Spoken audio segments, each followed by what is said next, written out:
তো বিশ্বনবী তাহাজ্জুদের জন্য একবার দাঁড়িয়েছেন, ছোট্ট আব্দুল্লাহ ওযু করে দাঁড়াইছে। আচ্ছা বলেন তো, ইমাম আর মুসল্লি মোট যদি দুইজন হয়, একজন ইমাম একজন মুসল্লি, তো মুসল্লি ইমামের কোন দিকে দাঁড়াবে? ডানে দাঁড়াবে।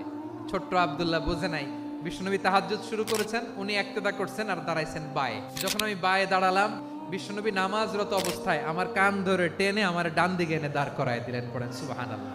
দেখেন হাতে কলমে শিক্ষা, আর জীবনে ভুলাবে? আব্দুল্লাহ ইবনে আব্বাস বিশ্বনবীর কাজিন, চাচাতো ভাই। আবার মাইমুনা রাদিয়াল্লাহু তাআলা আনহু, তিনি ছিলেন আব্দুল্লাহর আপন খালা। তাহলে সম্পর্ক অনেক গভীর, কাজিন আবার খালু। ছোট্ট মানুষ, তাই রাতে মাঝে মাঝে ঘরে থাকতো।